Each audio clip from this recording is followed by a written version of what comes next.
ரொம்ப முக்கியமான காரியம் இது. நிறைய ஜெபம் பண்றோம், ஆனா என்ன ஜெபிக்கணும்னு தெரியாம தவறா ஜெபிக்கிறதுனால பெற்றுக்கொள்ளாமல் இருக்கிறோம். பவுல் பாருங்களேன், பவுல் தன்னுடைய சரீரத்தில் இருக்கிற ஒரு பலவீனம் மாறுவதற்காக 3 முறை ஜெபிக்கிறார். ஆண்டவர் அதுக்கு நோ சொல்ற, ஜெபத்திற்கு பதில் வரல. கவனிங்க, நிறைய நேரத்தில் தேவனுடைய சித்தம் இன்னதென்று அறியாம நம்ம ஜெபம் பண்றதுனால ஜெபம் கேட்கப்படுவதில்லை. ஆவியானவர் உள்ள இருக்கிறார், தேவனுடைய சித்தம் இன்னதென்று நமக்கு சொல்லி கொடுத்து நம்மை ஜெபிக்க வைக்கிறார். அப்ப எப்பவுமே நான் சொல்றேன் உங்களுக்கு, ஆவிக்குரிய வாழ்க்கையில ரொம்ப முக்கியமான காரியம், ஜெபம் பண்ணும்போது நம்முடைய சுயத்துல மாம்சத்துல ஜெபிக்கிறதை விட ஆவியானவருடைய துணையோடு ஜெபிப்பது ரொம்ப முக்கியம். ஆமென். ஆவியானவர் அந்த சித்தத்தை சொல்றாரு, இதுக்கு ஜெபம் பண்ணு, அவர் ஞாபகப்படுத்துவார். நாம ஏற்றபடி வேண்டிக் கொள்ள தெரியாம இருக்கிறதுனால, வேண்டியது இன்னதென்று அறியாமல் இருப்பதால் வேண்டிக் கொள்ள வேண்டியது இன்னதென்று. ஜெபம் அவசியம், ஆனா எப்படி எதுக்காக ஜெபம் பண்ணணும்னு தெரியாம இருக்கிறதுனால ஆவியானவர் அந்த நிலையில கூட உதவி செய்கிறார். எப்படி இருக்கு பாருங்க. எத்தனை பேர் இதை உணர்கிறீர்கள்? ஆவியானுடைய உதவி என் ஜெபத்துல வேணும்னு சொல்றவங்க ஒரு அல்லேலூயா சொல்லுங்க பார்க்கலாம். அவர் தான் நம்மை ஜெபிக்க வைக்கிறவர். ஜெபிக்க வைக்கும் எங்கள் ஜெப வீரரே, துதிக்க தூண்டும் துணையாளரே, ஜெபிக்க வைக்கும்,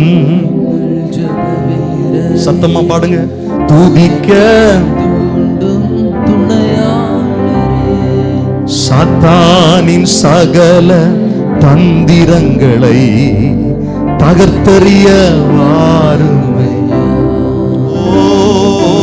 சாத்தானின் சகல தந்திரங்களை தகர்த்தெறிய ஆட்கொண்டு எங்களை, ஆட்கொண்டு எங்களை அன்பினால் இன்று, அன்பினால் இன்று. அப்ப ஜெபிக்க வைக்கிறவர், ஜெபத்தை சொல்லி கொடுக்கிறவர், எதுக்காக ஜெபிக்கணும்னு சொல்லி கொடுக்கிறவர். ஆமே. ஒரு 2 எக்ஸாம்பிள் சொல்றேன். தவறான ஜெபம். இயேசுவோடு கூட இருந்த 2 பேர் பாருங்க. லூக்கா 9வது அதிகாரம் 53 56 வசனங்களை வாசித்து பார்க்கும்போது, அவர் எருசலேமுக்கு போக நோக்கமா இருந்தபடியினால் அவ்வூரார் அவரை ஏற்றுக்கொள்ளவில்லை. அவருடைய சீஷராகிய யாக்கோபும் யோவானும் அதை கண்டபோது, ஆண்டவரே, எலியா செய்தது போல வானத்திலிருந்து அக்கினி இறங்கி இவர்களை அழிக்கும்படி நாங்கள் கட்டளையிட உமக்கு சித்தமா என்று கேட்டார்கள். என்ன சொல்றாங்க? இயேசுடைய ஊழியத்தை ஒரு ஊருக்காரங்க ஏற்றுக்கொள்ளல. அந்த ஊர்ல அவர்களை ஏற்றுக்கொள்ளாததுனால விரக்தி அடைந்து யாக்கோபும் யோவானும் என்ன ஜெபம் பண்றாங்கன்னா, எலியா அக்கினியை இறக்குனது மாதிரி இவங்க அக்கினியை இறக்கி இந்த ஊரை கொளுத்தி போட்டுருவான் ஆண்டவரே. நிறைய பேர் நம்ம ஆண்டுடைய சித்தத்தை அறியாம இருக்கிறதுனால இப்படி ஜெபம் பண்றோம். எனக்கு விரோதமா எழும்புற அவனை அழிச்சிருங்கப்பா, அவன் காலை உடைச்சிருங்க ஆண்டவரே. ஹலோ, அப்படி யாராவது ஜெபிக்கிறவங்களா இருந்தா மனம் திரும்புங்க. அது ஆவியானவர் கொடுக்கிற அட்வைஸ் கிடையாது. ஆவியானவர் அப்படி ஜெபிக்க சொல்ல மாட்டார். அப்ப எதுக்காக ஜெபம் பண்ணணும்னு நமக்கு தெரிஞ்சிருக்கணும். அவர்களை இப்படி சொன்னவங்களை கர்த்தர் கடிந்து கொள்ளுகிறார். வெளிப்புறத்துல பார்க்கிறதுக்கு கரெக்டான ஜெபம் மாதிரி தான் இருக்கும். பாருங்க, அவங்களுக்காக தான் நம்ம வந்திருக்கிறோம், ஊழியம் செய்யறதுக்கு வந்திருக்கிறோம், அவங்க மனம் திரும்பணும், பரலோக ராஜ்யத்தை சுதந்திரிக்கணும்னு தான் வந்திருக்கிறோம். நம்மளை அவங்க ஏற்றுக்கொள்ளலையே. ஆண்டவரே, நீர் எவ்வளவு பெரியவர் தெரியுமா, காற்றையும் கடலையும் அதற்றுறவர், மரித்தவனை உயிரோட எழுப்புறவர். உங்க காரியம் இவங்களுக்கு தெரியல. நல்லது என்னன்னு இந்த பசங்களுக்கு தெரியல. இவனுங்களுக்கு புத்தி வரணும்னா வானத்திலிருந்து என்ன வரணும்? அக்கினி வரணும். ஆண்டவர் சொல்றார் பாருங்க, 55வது வசனத்துல, லூக்கா 9:55, அவர் திரும்பி பார்த்து, நீங்கள் இன்ன ஆவி உள்ளவர்கள் என்பதை அறியீர்கள். உனக்குள்ள இருக்கிற ஆவியானவரை பத்தி உனக்கு தெரியல. புரிஞ்சுக்கோங்க, சொல்றது விளங்குதா? யாரோ ஒருத்தருக்கு சொல்றாரு கர்த்தர், நீங்க எப்படிப்பட்ட ஆவியை பெற்றிருக்கிறீங்களோ உங்களுக்கு தெரியாம பேசுறீங்க. இந்த ஆவியானவர் சரியான டைரக்ஷன்ல ஜெபம் பண்ண வைப்பார், சரியா ஜெபிக்க வைப்பார், வேத வசனத்தின் அடிப்படையில் ஜெபம் பண்ண வைப்பார். இயேசு சொன்னார், உங்களை துன்பப்படுத்துறவர்களுக்காகவும் ஜெபம் பண்ணுங்கள். எப்படி ஜெபம் பண்ணுங்க? அவங்க நல்லா இருக்கணும் ஜெபம் பண்ணுங்க, அவங்க உண்மையிலே மனம் திரும்பணும் ஜெபம் பண்ணுங்க, அவர்கள் உணர்வுடைய ஜெபம் பண்ணுங்கள். ஆண்டவர் சொல்ல, நீங்க எப்படிப்பட்ட ஆவி உள்ளவர்கள் என்று நீங்கள் அறியீர்கள் என்று அவர்களை அதட்டி, மனுஷகுமாரன் மனுஷருடைய ஜீவனை அழிக்கிறதற்கு அல்ல, ரட்சிக்கிறதற்கே வந்தார் என்றார். ஹல்லேலூயா. நீங்க எப்படி ஜெபம் பண்றீங்க? ஆவியானவர் சொல்லி கொடுக்கிறபடி ஜெபம் பண்றீங்களா? உங்க மனம் விரும்பினபடி ஜெபம் பண்றீங்களா? இன்னொரு இடத்துல பாருங்க, என்னாகமம் 11வது அதிகாரம் 4வது வசனத்துல நம்ம பார்க்கும்போது, இஸ்ரவேல் ஜனங்கள் எகிப்திலிருந்து வெளியே வந்து வனாந்தரத்துல ஒரு காரியத்தை செய்யறாங்க. பின்பு அவர்களுக்குள் இருந்த பல ஜாதியான அந்நிய ஜனங்கள் மிகுந்த இச்சை உள்ளவர்களானார்கள். இப்போ அவங்க கூட பல ஜாதி மக்கள் கலந்திருக்கிறாங்க, அந்நிய ஜனங்கள் இருக்கிறாங்க. அவர்கள் பயங்கரமாய் ஆண்டவர் அவர்களுக்கு கொடுக்காத, அவர்களுக்கு அனுமதிக்காத காரியத்தில் இச்சை உள்ளவர்களா இருந்ததுனால அந்த இன்ஃப்ளூயன்ஸ் யாருக்குள்ள வந்திருக்குன்னா இஸ்ரவேலர்களுக்குள்ள வந்திருக்கு. இப்படி நம்ம சொல்லலாமே, நாம கிறிஸ்தவர்கள், கிறிஸ்துவை அறிந்தவர்கள், ஆண்டவருடைய நாமத்தினால நம்ம கர்த்தரை ஆராதிக்கிறவங்க, வசனங்களை கேட்கிறவங்க, நமக்குன்னு ஒரு குவாலிட்டியை கர்த்தர் வச்சிருக்கிறார். நாம இப்படிதான் வாழணும், வளரணும், பிறர் பொருளை இச்சிக்க கூடாதுன்னு நம்ம வளர்ந்துக்கிட்டு வரோம்.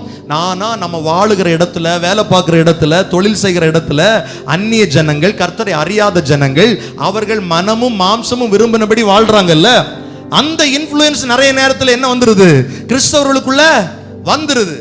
அதனால இந்த ஜனங்கள் என்ன சொல்றாங்கன்னா, இஸ்ரவேல் புத்திர திரும்பவும் அழுது, அவங்கள ஆண்டவர் அழகா நடத்திட்டு வர்றார், மன்னாவை கொடுக்கிறார், அழகா ஒவ்வொரு நாளும் அவர்களுக்கு தேவையான உணவை கொடுக்கிறார்.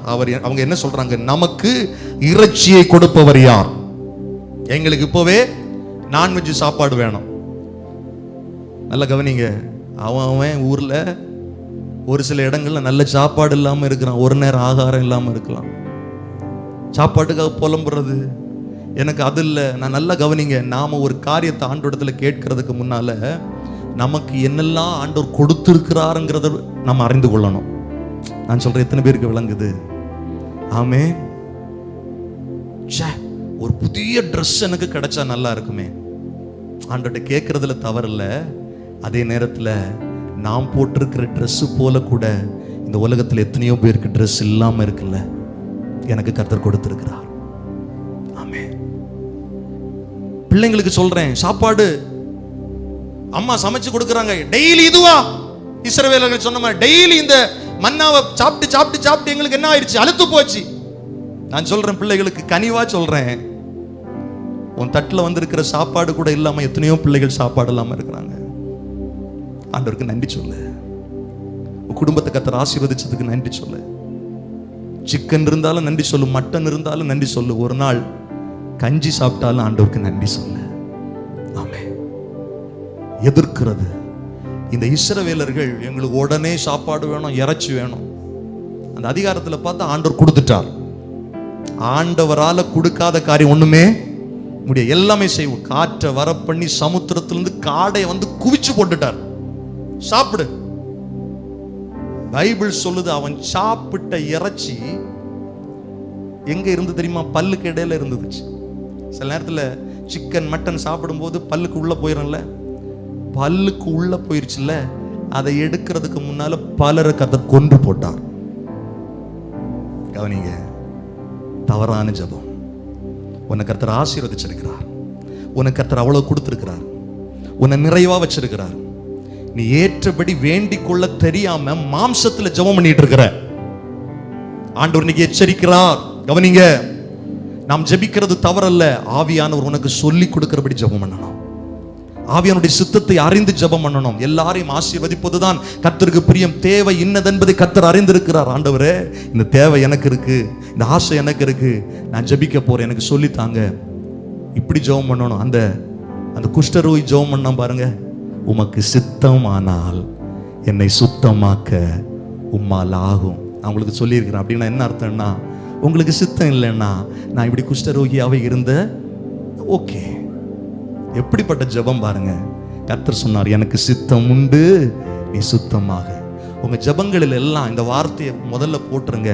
உங்களுக்கு சித்தம்னா கொடுங்கப்பா, எனக்கு தேவை இருக்கு, என் மனம் விரும்புது, இது இருந்தா நல்லா இருக்கும், உங்களுக்கு சித்தமானா கொடுங்க. அப்படி கரங்களை உயர்த்தி சொல்லுங்க பார்க்கலாம். இயேசுவே, பரிசுத்த ஆவியானவரே, உங்களுடைய சித்தத்தை அறிந்து நான் ஜெபம் பண்ணணும், சித்தத்தை அறிந்து ஜெபம் பண்ணணும். ஆமென். சரியான வேலை கிடைக்கிறதுக்கு, சரியான தொழிலுக்காக, மேரேஜில் சரியான நடத்துதலுக்காக உங்களுக்கு சில விருப்பங்கள் இருக்கலாம், சில எதிர்பார்ப்புகள் இருக்கலாம், தவறு இல்லை. ஆனா அந்த எதிர்பார்ப்பு ஆண்டவர்ட்ட சொல்லணும். நான் இதை எதிர்பார்க்கிறேன், இதை விரும்புறேன், என் பிள்ளையுடைய மேரேஜ்ல, என் பிள்ளையுடைய படிப்புல நான் ராங்கான இடத்துல போயிடக்கூடாது, தவறான இடத்துல போயிடக்கூடாது, தவறான டிசிஷன் எடுத்துடக்கூடாது. என்ன சரியா நீங்க பாதையில் நடத்துங்க. பரிசுத்த ஆவியானவர் அப்படி நடத்துவார். ஆமீன் சொல்லுங்க. எப்பவும் சொல்லணும், நான் ஏதாவது ரிக்வெஸ்ட ஜெபம் பண்ணுனா உங்களுக்கு விருப்பம் இல்லைன்னா அதை கேன்சல் பண்ணிருங்க ஆண்டவரே. இந்த தைரியம் எத்தனை பேருக்கு இருக்கு? அல்லேலூயா. அவருடைய சித்தத்தை அறிவது ரொம்ப முக்கியம். அல்லேலூயா. சரி, கடைசியா 4வது ஒரு காரியம் பாருங்க. பைபிள் சொல்லுது, ரோமர் 8வது அதிகாரத்துல ஆண்டவர் எப்படி உதவி செய்கிறார் அப்படின்னா, முதல்ல நமக்கு எல்லா விதங்களிலும் உதவி செய்கிறாரு, அடுத்து நம்ம ஜெபத்துல உதவி செய்கிறாருன்னு பார்த்தோம்ல, அதே போல நம்முடைய பலவீனங்களில் உதவி செய்கிறாரு. அடுத்தது பாருங்க, அவரே நமக்கா ஜெபம் பண்றார். எல்லாம் சொல்லுங்க, அவரே. இது ரொம்ப அழகா இருக்குல்ல? அதான் வசனம் சொல்லுது, ரோமர் 8வது அதிகாரத்துல 26வது வசனத்துல சொல்லுங்க, ஆவியானவர் தாமே, அவரே வாக்கு கடங்காத பெருமூச்சுகளோடு நமக்காக வேண்டுதல் செய்கிறார். இப்ப நம்ம சொல்றோம் பாருங்க, நீங்க ஜபத்துக்காக ஊழியக்காரர் இடத்துல சொல்றீங்க, தவறு இல்லை. சில மனிதர் இடத்துல சொல்றீங்க, விசுவாசி இடத்துல சொல்றீங்க, பிரேயர் சப்போர்ட்டுக்காக. பைபிள் என்ன சொல்லுதுன்னா, உனக்காக ஆவியானவரே ஜெபம் பண்றார், உள்ள இருக்கிறாரு. நீ பலவீனமா இருக்கிற, உனக்கு ஜெபிக்க தெரியல, ஆனா ஒரு ஏக்கம் இருக்குது, விடுதலை வேணும்னு ஒரு ஏக்கம் இருக்குது. ஆவியானவரை பெற்றுக்கொண்ட உங்களுக்காக ஆவியானவர் தாமே ஜெபிக்கிறார். ஆவியானுடைய ஆசீர்வாதங்களை பாருங்களேன், எப்படிப்பட்ட ஆசீர்வாதத்தை கர்த்தர் நமக்குள்ள வச்சிருக்கிறார். அவர் நமக்காய் ஜெபிக்கிறவராய் இருக்கிறார். இயேசு கிறிஸ்துவை குறித்து பைபிள் சொல்லுகிறது, எபிரேயர் 7:25, மேலும் தமது மூலமாய் தம்மிடத்தில் சேருகிறவர்களுக்காக வேண்டுதல் செய்யும்படி அவர் எப்போதும் உயிரோடு இருக்கிறவராகையால் அவர்களை முற்றும் முடிய ரட்சிக்க வல்லமை உள்ளவராய் இருக்கிறார். பிதாவின் வலது பாரிசத்திலிருந்து இயேசு இன்றைக்கும் நமக்காய் வேண்டுதல் செய்கிறார், நமக்காய் பரிந்து பேசுகிறார். இப்ப ஆவியானவர் நமக்குள்ள இருந்து வேண்டுதல் செய்கிறார். நாம் ஏற்றபடி வேண்டிக் கொள்வது இன்னதென்று அறியாம இருக்கிறதுனால, நாம் பலவீனர்களாக இருக்கிறதுனால, அவருடைய சித்தத்தை இன்னும் தெளிவா புரியாம இருக்கிறதுனால அவரே நமக்காய். இப்போ இதுல என்ன செய்யணும்னா, ஆவியானவருக்கு முழுசா நம்மளை விட்டு கொடுத்துடணும். நான் சொல்றேன், எத்தனை பேருக்கு விளங்குது? உங்க சித்தத்தின்படி நடக்கட்டும் ஆண்டவரே, நடக்கட்டும். இந்த வார்த்தைகள் வந்துகிட்டே இருக்கணும், சொல்லிக்கிட்டே இருக்கணும். இப்ப அவர் நமக்காய் வேண்டுதல் செய்கிறார், அவர் தாமே நமக்காய் வேண்டுதல் செய்கிறார் என்று வேத வசனம் சொல்லுகிறது. எப்படி வேண்டுதல் செய்கிறார்? ஒரு அட்வொகேட் மாதிரி. இப்போ ஒரு கோர்ட்ல ஒரு கேஸ் போட்டுட்டோம், நமக்கு விரோதமா ஒருத்தன் கேஸ் போட்டுட்டான், நாம ஒரு கேஸ் போட்டுட்டோம். இப்போ கோர்ட்ல போய் நிக்கிறோம். இப்ப நமக்கு ஜட்ஜு கிட்ட போயிட்டு நம்ம நியாயத்தை எல்லாம் எடுத்து பேசுறதுக்கு நமக்கு தெரியல. நமக்குன்னு ஒரு ஆள் இருப்பார். யார் இருப்பார் சொல்லுங்க? அட்வொகேட் இருப்பார்ல, வக்கீல் இருப்பார்ல. அவர்கிட்ட நம்ம காரியங்கள் எல்லாம் சொல்லி இருப்போம். அவர் என்ன பண்ணுவார்னா, நமக்காய் யார்கிட்ட பேசுவாரு? ஜட்ஜு கிட்ட பேசுவார். இதுதான் ஆவியானவர் செய்யறார் பாருங்க. நம்ம பலவீனம் தெரியுது, நம்ம தேவை தெரியுது, நம்ம சோர்வு தெரியுது கர்த்தருக்கு. நமக்குள்ள இருக்கிற ஆவியானவர் ஒரு அட்வொகேட்ட போல, இயேசுவும் அந்த ஊழியத்தை தான் செய்யறாரு. பிதாவுக்கும் மனிதனுக்கும் இடையில நின்று அட்வொகேட் பண்றாரு, வேலை செய்யறாரு, ஊழியம் செய்யறாரு. நமக்காய் நம்முடைய காரியத்தை பிதாவுக்கு தெரியப்படுத்துறார். ஆவியானவர் அதுதான் செய்யறார். ஆமென் சொல்லுங்க பார்க்கலாம். எனக்காய் ஆவியானவர் வேண்டுதல் செய்கிறார். எத்தனை பேர் அதை புரியுறீங்க? கரங்களை உயர்த்தி சொல்லுங்க அல்லேலூயா. 1 யோவான் 2:1 சொல்லுது, என் பிள்ளைகளே, நீங்கள் பாவம் செய்யாதபடிக்கு இவைகளை உங்களுக்கு எழுதுகிறேன். ஒருவன் பாவம் செய்வானாயில் நீதிபரராயிருக்கிற இயேசு கிறிஸ்து நமக்காக பிதாவினிடத்தில் பரிந்து பேசுகிறவராக இருக்கிறார், வேண்டுதல் செய்கிறவராக இருக்கிறார். இப்போ இந்த ஆவியானவருக்கு எத்தனை பேர் முழுசா அவங்களை ஒப்பு கொடுக்க விரும்புறீங்க? உங்க 2 கரங்களை உயர்த்தி சொல்லுங்க, முழுவதுமா என் ஆவியானவருக்கு ஒப்பு கொடுக்கிறேன். ஆண்டவரே, எனக்காய் வேண்டுதல் செய்கிறவரே, நான் உமக்காய் என்னை முழுவதுமாய் ஒப்பு கொடுக்கிறேன் ஆண்டவரே. ஹல்லேலூயா. வாக்கு கடங்காத பெருமூச்சுகளோடு வேண்டுதல் செய்கிற ஆவியானவர் நமக்கு உதவி செய்கிறார். நல்ல கைகளை தட்டி கர்த்தரை ஸ்தோத்திரம் பண்ணுங்க. ஆமென். ஹல்லேலூயா. கடைசியில் ஒரு காரியத்தை சொல்லி நான் முடிச்சிடுறேன். இன்னொரு காரியம் அந்த வசனத்தில் இருக்கு. நமக்கா வேண்டுதல் செய்கிறாரு.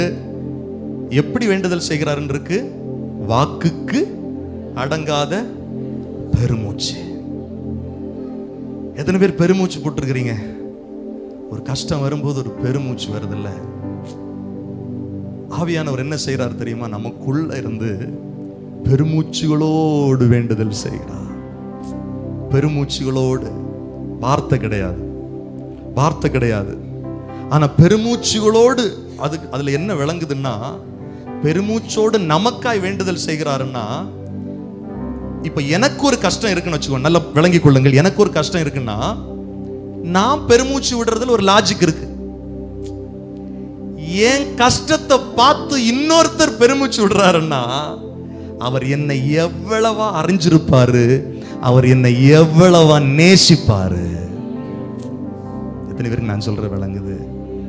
ஆவியானவர் எனக்காய் பெருமூச்சு விடுறாருன்னா, அவர் என்னை எவ்வளவு அறிஞ்சிருக்கிறாரு, என்னை எவ்வளவு நேசிக்கிறாரு. பிரதர், உங்களை கர்த்தர் நேசிக்கிறார். சகோதரிகளே, உங்களை கர்த்தர் நேசிக்கிறார். உங்களுக்காய் பெருமூச்சுகளோடு வேண்டுதல் செய்கிறார். ஆமென், ஆமென். சில நேரத்தில் மனுஷனுடைய பெருமூச்சே ரொம்ப ரொம்ப வல்லமை உள்ளது. யோசிச்சு பாருங்க, எனக்காய் ஆவியானவர் பெருமூச்சு விட்டாருன்னா அதற்குரிய பதில் தீவிரமாய் வரும். உதவி பரத்திலிருந்து தீவிரமாய் வரும். உன்னை கஷ்டப்படுத்த, உன்னை நஷ்டப்படுத்த பிசாசு போராடலாம். உனக்குள்ள இருக்கிற ஆவியானவர் பெருமூச்சு விட்டுட்டாருன்னா, உனக்காய் பரலோகம் வானத்தை திறந்து உனக்கு ஆசீர்வாதங்களை அள்ளி கொடுக்கும். எத்தனை பேர் முழுசா ஆவியானவருக்கு விட்டு கொடுக்க விரும்புறீங்க? சில நேரத்தில் வார்த்தை வராதுங்க ஜெபம் பண்றதுக்கு. அபிஷேகத்தால் நிரப்பப்பட்டு அந்நிய பாஷை டங்ஸ்ல பேசும்போது பைபிள் சொல்லுது, ஆவியானவர் அந்த பாஷையை கொடுக்கும் போது அந்த பாஷை, அந்நிய பாஷை பேசுகிறவன் தேவனோடு ரகசியங்களை பேசுறான். அதனால தான் கடந்த நாட்கள்ல உங்களுக்கு நான் அதை வலியுறுத்தினேன். அந்நிய பாஷை அடையாளங்களை பெற்றுக்கொள்ளுங்கள். உங்க பிரேயர் லைஃபுக்கு அது ரொம்ப முக்கியம். உங்க தனிப்பட்ட ஜெப வாழ்க்கைக்கு ரொம்ப முக்கியம். தேவனோடு ரகசியங்களை பேசுவதற்காக ஆவியானவர் அதை கொடுக்கிறார். உங்களுக்கு அந்த கிஃப்டை கொடுக்கிறார். அந்த கிஃப்டை கொடுக்கிறார். பரிசுத்த ஆவியானவர் அந்த கிஃப்டை கொடுக்கிறார். ஆண்டவருடைய சித்தத்தை அறிந்து கொண்டு ஜெபிப்பதற்கு, அந்த பெருமூச்சுகளோடு ஜெபிப்பதற்கு கர்த்தர் கிருபை கொடுக்கிறார். ஒரு உதாரணத்தை மட்டும் நான் சொல்லி முடிக்கிறேன். 1 சாமுவேல் 1:13 அன்னாள் ஆண்டவருடைய சமூகத்தில் வந்தாங்க பாருங்க. அங்க அவங்க வார்த்தையே பேசல, வார்த்தை சொல்லியே ஜெபம் பண்ணணும். சில நேரம் இந்த இடத்துல நீங்க இருக்கிறவங்க நினைக்கல, எனக்கு உங்களை மாதிரி வார்த்தையெல்லாம் சொல்லி ஜெபம் பண்ண தெரியல பாஸ்டர். அன்னாள் எப்படி தெரியுமா ஜெபம் பண்ணாங்க? அதை வாசிங்க ஒருத்தங்க. 1 சாமுவேல் 1:13 தன் இருதயத்திலே பேசினாள், அவளுடைய உதடுகள் மாத்திரம் அசைந்தது, அவள் சத்தமோ போதும் கேட்கப்படவில்லை. சத்தம் கேட்கல. ஜெபத்துல சர்ச்சுக்குள்ள வந்திருக்கிறா, அவள் உள்ளம் பேசுது, இருதயம் பேசுது, உதடுகள் மட்டும் சும்மா அசைஞ்சுக்கிட்டே இருக்கு. பெருமூச்சு. எத்தனை முறை தான் சொல்றது? எத்தனை முறை தான் ஆண்டவருடைய சமூகத்தில் இதே வார்த்தைகளை சொல்லி ஜெபம் பண்றது? அவளுக்குள்ள ஒரு பெருமூச்சு, ஒரு சத்தம், உள்ள சத்தத்தை ஏலி கேட்க முடியல, ஊழியக்காரன் கேட்க முடியல. ஆனா உள்ள இருக்கிற அந்த பெருமூச்சின் சத்தத்தை கர்த்தர் கேட்டார். என்ன? கர்த்தர் கேட்டு அவருடைய சிறுமையை மாற்றினார். உள்ளம் குமுறுது. சில நேரத்தில் ஆவியானவர் உனக்காய் பெருமூச்சுகளோடு ஜெபிக்கிறார், வேண்டுதல் செய்கிறார். எத்தனை பேருக்கு நான் சொல்றது விளங்குது? கரங்களை உயர்த்தி சொல்லுங்கள். அல்லேலூயா, ஆமென். அவர் சாதாரணமாய் உதவி செய்வது மாத்திரமல்ல, நம்முடைய பலவீனங்களில் உதவி செய்கிறார், நம்முடைய ஜெபங்களில் உதவி செய்கிறார். ஆமென். எதற்காக ஜெபிக்கணும்னு சொல்லி கொடுக்கிறார்.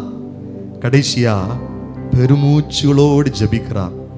இவர் இப்படி ஜெபிக்கும் போது அதுல என்ன தெரியுமா நமக்கு பெனிஃபிட்? அடுத்த வசனம் சொல்லுது, ஆவியானவர் தேவனுடைய சித்தத்தின்படியே பரிசுத்தவான்களுக்காக வேண்டுதல் செய்கிறபடியால் இருதயங்களை ஆராய்ந்து பார்க்கிற பிதா ஆவியின் சிந்தை இன்னதென்று அறிகிறார். அப்படி சொல்லிட்டு அடுத்த வசனம் சொல்லுது, அன்றியும் அவருடைய தீர்மானத்தின்படி அழைக்கப்பட்டவர்களாய் தேவனிடத்தில் அன்பு கூறுகிறவர்களுக்கு சகலமும் நன்மைக்கு ஏதுவாகவே நடக்கிறது. ஆமென் சொல்லுங்க. இந்த வாக்கு தத்தத்தோடு இந்த செய்தியை நான் நிறைவு செய்ய விரும்புகிறேன். ஆவியானவருக்கு நீங்கள் இடம் கொடுத்தால், ஆவியானவரோடு நீங்கள் ஜெபிக்க பழகினால், ஆவியானவரிடத்தில் உங்கள் பலவீனங்களை ஒப்புக்கொண்டா, ஆவியானுடைய சுத்தத்தின்படி நீங்கள் ஜெபிக்க ஆரம்பித்தால், ஆவியானவருக்கு நீங்க முழுவதுமாய் விட்டு கொடுத்து, ஆவியானவர் உங்களுக்காய் பெருமூச்சுகளோடு, வாக்கு கடங்காத பெருமூச்சோடு வேண்டுதல் செய்தால், தேவனுடைய சித்தம் இன்னது என்று அறிகிற தேவன் உங்கள் இருதயங்களை அறிகிறார், உங்கள் சிந்தைகளை அறிகிறார். என்ன தெரியுமா நடக்கு? இன்னைக்கு நடக்கிற தீமையான காரியங்களை கூட கர்த்தர் நன்மையாய் முடிய பண்ணுவார். சகலத்தை நன்மையாய் முடிய பண்ணுகிற தேவன் உங்களோடு இருக்கிறார். எத்தனை பேர் இதை நம்புறீங்க? நல்ல கைகளை தட்டி ஆவியானவரே என்று சொல்லுங்கள், ஆவியானவரே என்று சொல்லுங்கள். ஆவியானவர் நமக்காய் வேண்டுதல் செய்கிறபடியார் அவருடைய தீர்மானத்தின்படி அழைக்கப்பட்டவர்கள் தான் ஆவியானவருக்கு இடம் கொடுப்பார்கள். அவருடைய தீர்மானத்தின்படி அழைக்கப்பட்டவர்களுக்கோ சகலமும் நன்மைக்கு எதுவாய் நடக்கிறது. நம்ம எல்லாரும் அப்படி எழுந்து நிற்கலாமா? ஹalleluya, thank you Jesus. மனதை புதிதாக்கும் மன்னவரே, மறுரூபமாக்கும் ஐயா. ஓ மனதை புதிதாக்கும் மன்னவனே, மறுரூபமாக்கும் ஐயா.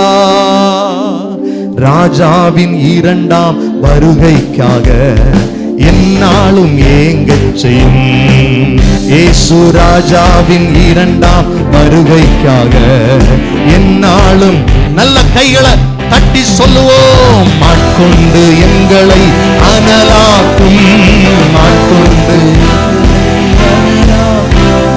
அன்பினால் இன்று அலங்கரியும், அன்பினால் இன்று ஆவியான எங்கள் அன்பு தெய்வமே, அடியோரை ஆட்கொண்டு நடத்துமே. நல்ல கைகளை தட்டி பரிசுத்த ஆவியானவரே, பலனில்லாத நேரங்களில் உதவிடும் துணையாளரே, ஆவியானவரே பலனில்லாத சத்தமாய் உதவிடும் துணையாளரே, வாக்கு கடங்கா சொல்லுன்னா பெருமூச்சோடு ஜெபித்திட வாருமையா. சொல்லுன்னா பெருமூச்சோடு ஜெபித்திட நல்ல கை தட்டி ஆட்கொள்ளும், ஆட்கொண்டு எங்களை அனலாக்கும். ஆவியானவருக்கு விட்டு கொடுங்க, ஆவியானவருக்கு விட்டு கொடுங்க. ஜெப நேரத்தில் விட்டு கொடுங்க, துதிக்கிற நேரத்தில் விட்டு கொடுங்க. உங்க சுத்தம் நடக்கட்டும்னு சொல்லுங்க. அலங்கரியும் சாவுக்கேதுவான எங்கள் சரீரங்களை உயிர் பெற செய்பவரே, சாவுக்கேதுவான சத்தமாய் உயிர் பெற செய்பவரே, சரீரங்களின் தீய செயல்களையே சாகடிக்க, ஓ சரீரங்களின் தீய செயல்களையே சாகடிக்க எங்களை ஆட்கொள்ளும், சத்தமாய் ஆட்கொண்டு எங்களை அனலாக்கும். அன்பினால் இன்று அலங்கரியும். கேட்கிற ஒவ்வொருவர் மேலையும் அந்த ஆவியின் அபிஷேகம் ஊற்றப்படட்டும். ஆட்கொண்டு எங்களை அனலாக்கும். ஆவியானவரே அன்பினால் இன்று அலங்கரியும்.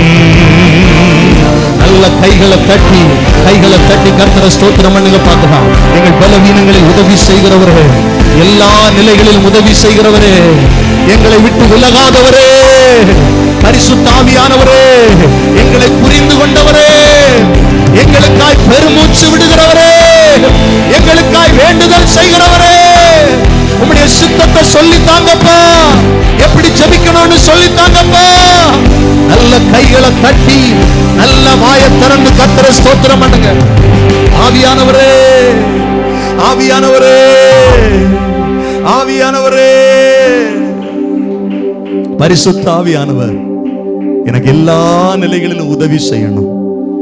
பரிசுத்த ஆவியானவரிடத்துல என் பலவீனங்களை நான் ஒப்புக்கொள்ளுவேன். என் பலவீனத்துல பரிசுத்த ஆவியானவர் எனக்கு உதவி செய்வார். நான் எப்படி ஜெபிக்கணும்னு எனக்கு தெரியாம இருக்கிறதுனால ஆவியானவர் ஜெபத்திற்கு எனக்கு உதவி செய்யணும். ஆவியானவரே எனக்கு ஜெபம் பண்ணணும். இந்த வாக்கு கடங்காத பெருமூச்சோடு ஆவியானவர் எனக்கு வேண்டுதல் செய்யணும். இந்த ஆசீர்வாதங்கள் நான் பெற விரும்புறேன், எனக்கா ஜெபம் பண்ணுங்கன்னு சொல்றவங்க 2 கரங்களை உயர்த்துங்க. கரங்கள் உயர்த்தப்பட்ட ஒவ்வொருவர் மேலையும் உடைய கரம் அமரட்டும், உங்க பிரசன்னம் அமரட்டும். இந்த நாளிலிருந்து உடைய பிள்ளைகள் ஆண்டவரே, நீர் ஒவ்வொரு நாளும் அவர்களுக்கு உதவுவதை இவர்கள் அனுபவிக்கட்டும். ஒவ்வொரு நாளும் ஆண்டவரே, பலவீனங்களில் உடைய கிருபை தாங்குவதை உடைய பிள்ளைகள் உணரட்டும். ஒவ்வொரு நாளும் ஆண்டவரே, எப்படி ஜெபிக்கணும்னு சொல்லிக் கொடுங்கப்பா. உம்முடைய சித்தம் இன்னதென்று சொல்லிக் கொடுங்கப்பா. எப்படி ஜெபம் பண்ணணும்னு அவர்களை உற்சாகப்படுத்துங்க ஆண்டவரே. ஆவியானவரே, நீரே எங்களுக்காக ஜெபிக்கிறவரா இருக்கிறீர். அந்த ஆசீர்வாதம் இந்த பிள்ளையுடைய சிரஸ்ல ஊற்றப்படட்டும். பெருமூச்சுகளோடு எங்களுக்காய் வேண்டுதல் செய்து சகலத்தின் நன்மைக்கு எதுவாய் நீர் மாற்ற விரும்புகிறீர், மாற்றிக் கொண்டிருக்கிறீர். கரங்கள் உயர்த்தப்பட்ட ஒவ்வொருடைய வாழ்க்கையிலும் சகலமும் நன்மைக்கு ஏதுவாய் நடக்கட்டும் என்று சொல்லி பிதா, குமாரன், பரிசுத்தாவி நாமத்தில் வாழ்த்தி ஆசீர்வதித்து ஜெபிக்கிறோம். ஆசீர்வாதம் கூட தங்கி இருக்கட்டும். இந்த ஆராதனை வெளிப்பட்ட எல்லா மகிமை உமக்கு தருகிறோம். இயேசுவின் நாமத்தில் ஜெபிக்கிறோம் நல்ல பிதாவே, ஆமென், ஆமென். இப்பொழுது